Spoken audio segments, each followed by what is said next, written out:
Queridos, o ano passado, qual foi o tema do ano? Quem se lembra?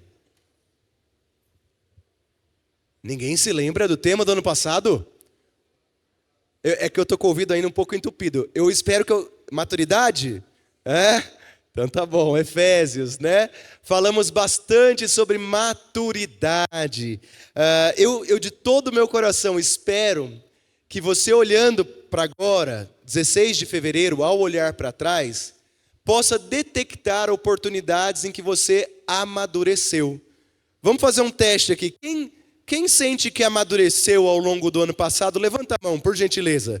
Em alguma área da vida, conjugal, espiritual, você sente que o Espírito te conduziu para alguma área de amadurecimento?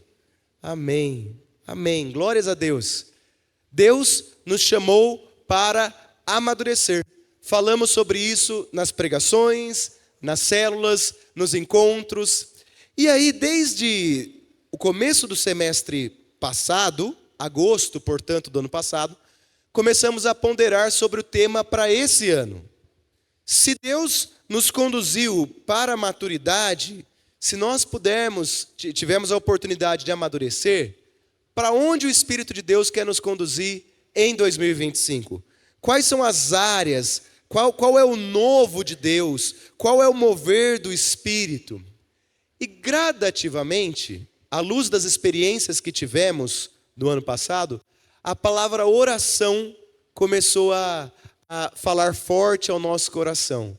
A oração. Quem esteve no seminário de oração ano passado sabe como foi poderosos aqueles encontros com o reverendo Silas Barbosa e como falou ao nosso coração.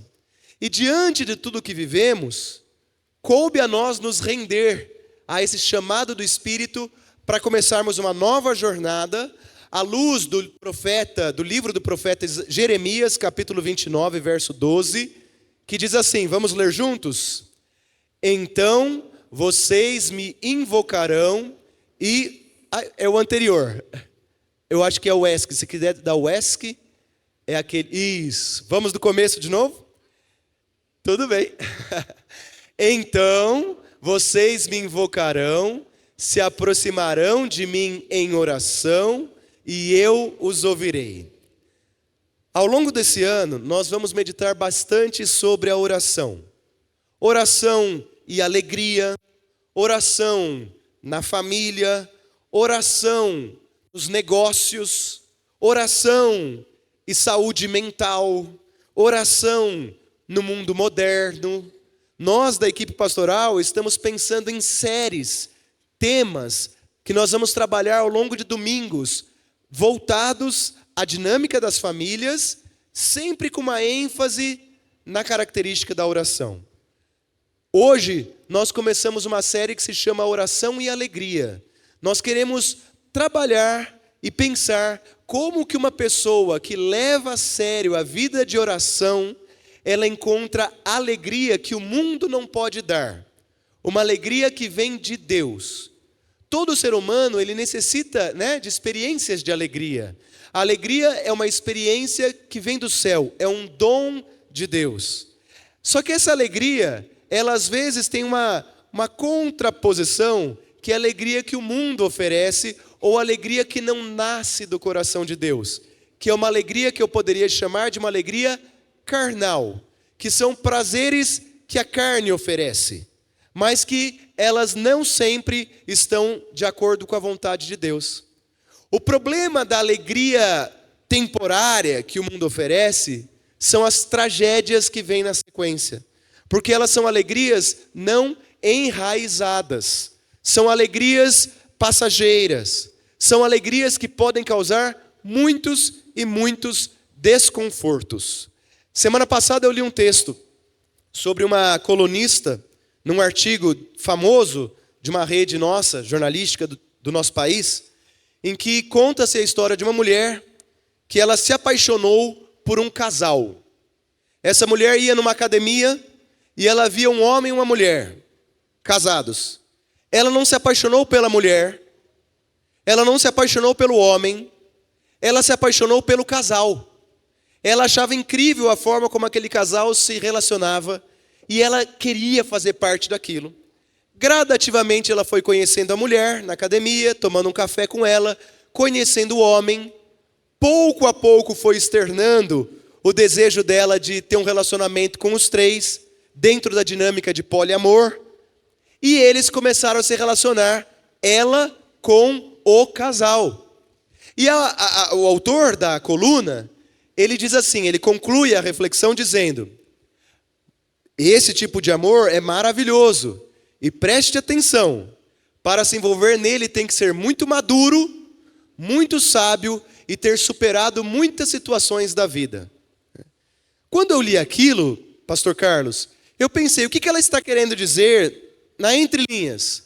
O tipo de amor conjugal entre homem e mulher, à luz da Bíblia, não exige tanta maturidade, sabedoria. Se você quer viver uma experiência profunda de alegria entre um casal e mais uma pessoa, isso exige muita maturidade. Quando eu li aquilo, meu coração ficou muito preocupado, não pelo meu preconceito em relação a nada disso, não porque eu tenho conceitos em que vão diminuir as pessoas, mas simplesmente porque aquela alegria não tem base nas Sagradas Escrituras. Então, quando eu digo que esse tipo de amor, ele vai trazer realização e alegria, os colunistas estão dizendo, e que exige maturidade, eu estou colocando ele num patamar de amor e de alegria muito nobre. E, querendo ou não, desmerecendo o modelo que nós entendemos como bíblico de um homem e uma mulher. Aí eu pergunto, o que exige a mais maturidade? Um casamento de 50 anos, como aquele celebrado na semana passada entre o presbítero Fernando e a Célia, ou de 60 anos, como o seu Valdir e a dona Leda, que foi celebrado há 15 anos, ou um amor que acontece no calor do momento, por prazeres e desejos, e que, escutem-me, não se sustenta porque não é enraizado. Você entende como é sutil? Não é uma crítica à pessoa ou às escolhas dela, no que ela entende ser alegria. É legítimo no Estado democrático de direito em que nós vivemos a relação homoafetiva, por exemplo, né? Existe lá já condições legais para isso. Mas como pastor que eu sou e como crentes zelosos, nós temos um referencial, a palavra de Deus que foi dada pelo Espírito Santo a profetas, a pessoas, homens e mulheres, como o ser humano funciona. E ali ele deixou para nós. E quando eu olho para isso, eu coloco lado a lado a alegria que existe e que é promovida no mundo e a alegria que o nosso Deus nos convida a viver como um modelo que Ele deseja que as suas criaturas vivam. A pergunta é, eu irei me submeter aos modelos de alegria que Deus propõe através de uma vida de oração, ou eu vou me rebelar e buscar as satisfações da minha própria alma? Essa é a questão madura que eu tenho que sentar sem calor de partidarismos ou sem calor de emoções, mas olhar e falar, vou me submeter pela fé naquilo que eu creio que é a palavra de Deus e que é o jeito, o modus operandi que Deus me convidou a viver, ou vou me entregar aos prazeres da vida? Nós vamos conversar sobre temas muito interessantes ao longo desse ano. À luz da oração, permitindo que o Espírito Santo nos convença dos nossos pecados, dos nossos acertos. E eu quero convidar você, que é membro da nossa igreja, você que nos visita, a mergulhar nesta jornada, refletindo sobre o que Deus tem para nós através da oração. Eu espero que nós tenhamos conversas provocativas, proféticas e que nos leve ao crescimento e ao fortalecimento desta igreja. Amém? Estão preparados para essa jornada? Então vamos lá. Começando, portanto, a primeira mensagem do ano dentro da temática, eu convido você a abrir agora sim a sua Bíblia no livro do profeta Isaías, capítulo 64. Nós vamos ler dos versos 1 a 9 no modelo NAA, a Nova Almeida Atualizada. Profeta Isaías, capítulo 64, versos de 1 a 9. Podemos ler mesmo assentados, mas com toda a reverência, a palavra maravilhosa de Deus, que diz assim, profeta Isaías: Ah, se fendessem os céus e descesses, se os montes tremessem na tua presença, como quando o fogo acende os gravetos, como quando faz ferver a água, para fazeres notório o teu nome aos teus adversários, e para que as nações tremam diante de ti. Quando fizestes coisas terríveis que nós nem esperávamos, desceste, e os montes tremeram diante de ti. Porque desde a antiguidade não se ouviu, nem com os ouvidos se percebeu, nem com os olhos se viu Deus além de ti, que trabalha para aqueles que nele espera. Tu sais ao encontro daquele que com alegria pratica a justiça, daqueles que se lembram de ti nos teus caminhos. Eis que te iraste porque pecamos. Por muito tempo temos pecado. Como então seremos salvos? Todos nós somos como imundo, e todas as nossas justiças são como trapo de imundícia. Todos nós murchamos como a folha, e as nossas iniquidades nos arrastam como um vento. Não há ninguém que invoque o teu nome, que se disponha a pegar-se a ti. Porque escondes de nós o teu rosto e nos consomes por causa das nossas iniquidades? Mas agora, Senhor, tu és o nosso Pai. Nós somos o barro, tu és o nosso oleiro. E todos nós somos obras das tuas mãos. Não te enfureças tanto, ó Senhor, nem te lembres para sempre da nossa iniquidade. Olha para nós, por favor, pois todos nós somos o teu povo. Palavras do Senhor. A palavra de Deus diz que quando Deus criou o ser humano, Ele o criou a partir do pó da terra e soprou nas narinas de Adão o sopro que tornou Adão um ser vivente. Neste texto que nós acabamos de ler, o profeta Isaías volta à passagem de Gênesis 1 e ele retoma o conceito de que o ser humano foi criado como pó da terra, mas agora usando uma nova imagem, a imagem de um vaso de barro, barro, terra. O profeta Isaías está fazendo menção à origem das coisas, à origem da criação, ao modo como Deus nos desenhou para ser. E ele vai atualizar a imagem do homem e da mulher como pó da terra para a figura de um vaso de barro.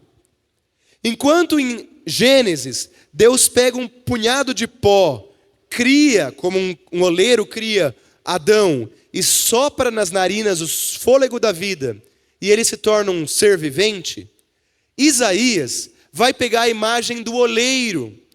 E o oleiro é aquele que faz e refaz e faz de novo a obra criada. Isaías, ele está trabalhando com o conceito do pó da terra, mas agora um pó que é maleável, um pó que é trabalhado, um pó que é retrabalhado, de novo e de novo e de novo. Eu tenho uma amiga e a mensagem de hoje é inspirada nela, ela se chama Andy, ela é uma pastora presbiteriana lá do Canadá, e ela faz uso da arte do oleiro. Ela cria vasos de barro. Ela mandou uns vídeos para mim. E eu achei incrível. E ela mostra, eu não sei quem já passou por esse processo, é aquela tábua giratória, onde você coloca ali o barro, a argila, e vai trabalhando na modelagem do vaso. E ela mostra 6 tentativas de fazer o vaso. Ela começa trabalhando, vai pondo a mão por dentro, eu não conheço muito o processo. Mas daí, Júnior, ela vai fazendo, e de repente não está na perfeição que ela esperava, o que ela faz? Amassa todo o barro de novo, a tábua está girando e ela começa de novo. E ela por 5 a 6 vezes faz esse trabalho, até que ela chega ao formato final, perfeito, a obra que ela desejava, e aí sim ela não refaz mais aquela peça, né?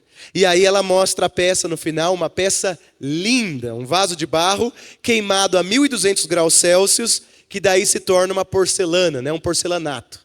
E aí ela estava me contando como, quando o profeta Isaías faz menção à figura do pó da terra, agora adicionando a imagem do oleiro, como ele está trabalhando o tratamento de Deus ao povo de Israel no exílio. Essa passagem do capítulo que nós lemos, o povo de Israel já estava no exílio da Babilônia, clamando a Deus por misericórdia. Geração após geração, eles tamparam os ouvidos para a palavra de Deus, buscando satisfazer as próprias alegrias, desobedeceram à vontade de Deus e sucumbiram como um vaso que é destruído.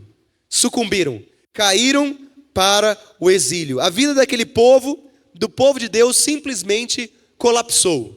Colapsou. Eles foram separados. Como acontece com um vaso, eles tinham sido construídos por Deus e simplesmente colapsou. E aí eles lamentam.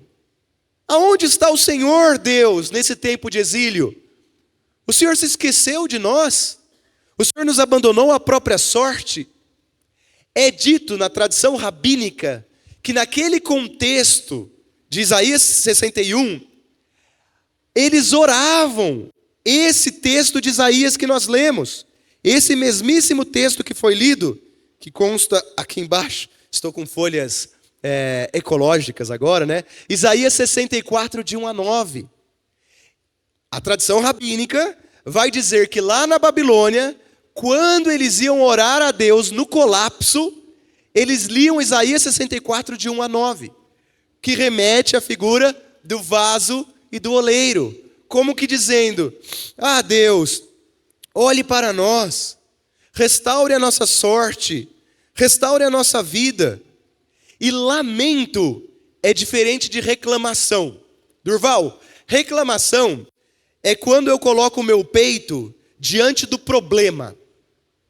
Lamento é quando eu coloco o meu peito diante de Deus. Vou repetir, para você não errar em 2025. Reclamação é quando eu coloco o meu peito ao chão diante do problema. Poxa vida, quanto tempo estou tentando resolver isso? Nada dá certo na minha vida. Meu marido não me escuta. Minha vida continua a mesma. Tentei tantas vezes resolver essa situação. Eu estou com o meu peito ao chão, ou seja, estou prostrado, estou frustrado. Mas, Sueli, diante do problema. Lamento é sim eu colocar a minha lamúria, a minha insatisfação, a minha indignação, mas não diante do problema, senão diante de Deus, Gil. Poxa, Deus, eu pequei. Salmo 51, não há nada de bom em mim. Em pecado me concebeu minha mãe. Sou falho, mas tenha misericórdia. Porque a palavra final não é o meu problema, mas é a tua palavra. E eu creio que o Senhor tem poder. Portanto, em 2025, não reclame. Porque a reclamação não vai ter fruto. Ela não gera vida. Ela não é uma semente. O lamento, sim. E aqui, eles lamentam pelos pecados deles. Lamentam porque eles falharam. Lamentam porque estão no exílio. Deus, onde está o Senhor? Deus, por que está nos céus, tão longe, não olha para nós? Deus, está complicado. Estou ansioso, estou bravo, estou sem esperança. Minha vida foi interrompida como um colapso. A situação é complexa. A diferença entre o lamento e a reclamação é que a reclamação, diante de um problema, o problema não tem vida, Miqueias. O problema não vai te responder. Agora, no lamento, tem um sujeito ao qual eu me submeto. E ele me responde. E ele ouve a minha oração. O colapso, Regina Merlini, ele é complexo. Uma vida pode colapsar por vários fatores. E eu não vou entrar hoje na discussão sobre o colapso. Pode ser obra satânica. O colapso pode ser obra satânica. Temos passagens bíblicas em que falam de histórias de personagens que colapsaram por ação demoníaca. O colapso ele pode vir pelo seu pecado. Temos passagens bíblicas, como Ananias e Safira, que colapsaram pelo pecado. O colapso pode vir pelo pecado dos outros, Tiago. O outro me aflige. Jesus Cristo viveu situações dificílimas pelo pecado da humanidade que pesou sobre ele. Então, Bruno, se você colapsou em alguma área na sua vida, como um barro que colapsa, como Israel no exílio, é complexo entender o porquê. Existem doenças que vêm por obras malignas. Existem doenças que são simplesmente doenças. É complexo, tem que ter discernimento, tem que entender. Mas o fato é que, independentemente do modo como o colapso se instaurou na sua vida, cabe a nós lamentarmos e não reclamarmos, buscarmos um sujeito superior a nós, ao qual nós podemos nos render, a quem nós podemos adorar. E essa figura do Isaías 64, ela é bonita. Porque quando eles oram esse texto do Isaías, eles estão se referindo a Deus como um oleiro e a eles como uma peça quebrada. Todo oleiro tem uma escolha, Rosivane. Ou ele vai guardar uma peça em má formação, que não foi formada ou que está sem forma, ou ele vai quebrá-la para depois recomeçar. A palavra de Deus diz que Deus, ele escolheu não jogar fora aquilo que não está pronto nem bonito. A Bíblia revela um Deus que não desiste, que coloca todo o seu esforço para nos tornar perfeitos, mesmo que isto custe a vida do seu próprio filho. Deus, o oleiro de nossas vidas, ama todas as peças que cria. E após a criação, Deus diz que tudo que ele fez era bom. 2025 está agora aqui diante de nós. Deus tem um plano maravilhoso para nós. Ainda que as paredes da sua vida estejam às vezes colapsando, Deus pode começar de novo, e Ele faz isso através da oração, da vida de oração. E esse é o primeiro ensinamento. A vida de oração, ela começa sempre pela restauração. Tudo bem? Deus vai, de alguma forma, permitir que sejamos quebrados, Leandro, de novo e de novo, porque Ele nos ama. Então não se assuste, Marília, Lutero, se ao longo desse ano, em algum momento, você sentir que algo foi quebrado em você.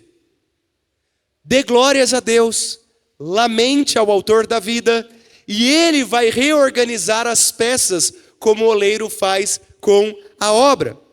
Mas orar não é só sobre ser quebrado. Se você quiser orar, prepare-se para ser quebrado. Prepare-se para ser quebrado.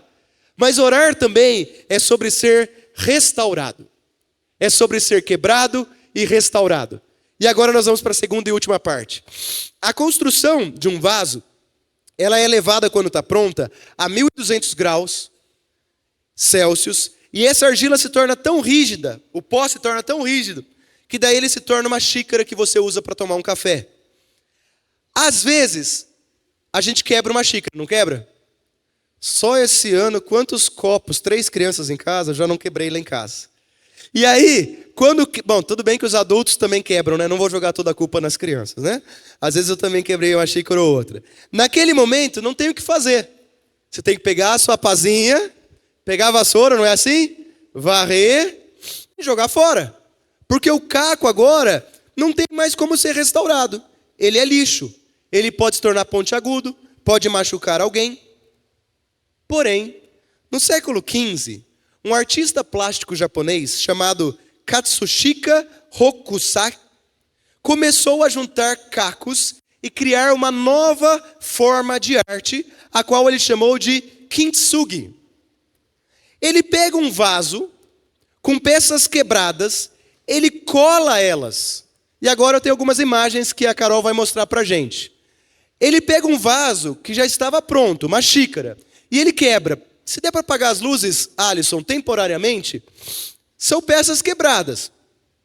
Não funciona mais, não tem mais utilidade esse vaso. Eu não sei qual que era a utilidade dele. Se era um reservatório de água, se era um lugar para pôr um óleo de azeite. Eu sei que quebrou. Pode passar o slide. O que ele fez, esse japonês, e essa técnica kintsugi? Ele começou a pegar os cacos e juntar. Mas você vê que quando ele junta os cacos, ficam cicatrizes, ficam marcas. E aparentemente não é bonito, porque dá para ver as trincas, a obra não fica nivelada. Mas esse artista japonês do século XV decidiu não esconder as trincas, mas decidiu ressaltar as trincas. O que ele fez? Ele pegou um fio de ouro e pintou as trincas com um fio banhado a ouro, século XV. E aí as trincas, elas são ressaltadas, mas com a beleza do ouro, ele nivela toda a peça, pinta e ele criou obras de arte. E assim cada peça se torna única, nenhuma é igual à outra, tão belas porque são pintadas de modo excelente. Pode acender as luzes, Alisson, obrigado. Essa arte, ela revela algo muito profundo. Ela revela que essa peça de arte era tão importante para o artista, mas tão importante, que ele decidiu retrabalhá-la ao invés de simplesmente descartá-la. Quando nos quebramos, esperamos às vezes voltar ao mesmo estado de antes da quebra. Esperamos ser como éramos antes, ao estado que éramos antes de ser quebrados. Mas a resposta honesta é que isso não acontece, porque nós teremos trincas. Ademais, no processo de restauração de um vaso quebrado, há sempre pequenas peças que nós não conseguimos colocar de volta na obra restaurada, porque ela é tão pequena, é quase um pó, que não tem como voltar. E nós vemos isso claramente na vida de Jesus Cristo. A vida de Jesus é tão incrível, que depois da ressurreição, ele não voltou como Cristo de antes da morte. Ele voltou com as suas cicatrizes. Ele se aproximou dos seus discípulos mais chegados e os convidou a tocar nas cicatrizes de suas mãos. E ao invés de esconder o resultado do processo de quebra que ele mesmo viveu no seu próprio corpo, Jesus revelou por meio das suas cicatrizes que Deus restaura, Deus reconstrói e que as cicatrizes e a dor não têm a palavra final, aleluia. Deus prometeu que nós também seremos restaurados como Jesus Cristo foi. Assim como Cristo morreu e ressuscitou, nós ressuscitaremos um dia em Cristo Jesus. Assim como na arte Kintsugi, as nossas cicatrizes não são testemunhos sobre nós mesmos, mas são testemunhos sobre o trabalho que Deus opera em nossas vidas. Ao longo da minha vida eu experimentei muitas experiências de colapso, mas também experimentei muitas experiências de restauro, da graça de Deus sendo derramada sobre mim. Durante a pandemia, muitas pessoas viveram experiências de colapso, sensação de dor, sensação de estar quebrado. Mas uma palavra que deriva da palavra quebrado, sabe qual é? Quebrantado. Na mesma raiz, na mesma base da palavra quebrado, está a palavra quebrantado. Talvez você seja quebrado, mas eu quero dizer que, na verdade, nas mãos do autor da vida, você foi quebrantado. Talvez você se sinta tentado a reclamar, mas guiado pelo autor da vida, você é chamado a lamentar. Deus está com você o tempo todo. Não importa as suas perdas, perdas de pessoas que você ama, perdas emocionais, perdas financeiras. Deus é o autor que vai restaurar a obra de arte com tintas de ouro, na verdade, com o sangue de Cristo Jesus de Nazaré. O texto que nós lemos diz assim: Deus trabalha para aqueles que nele esperam. E ele continua: Senhor, Tu és o nosso Pai, nós somos o barro, Tu és o nosso oleiro, e todos nós somos obras das Suas mãos. Fomos feitos do pó, e ao pó retornaremos.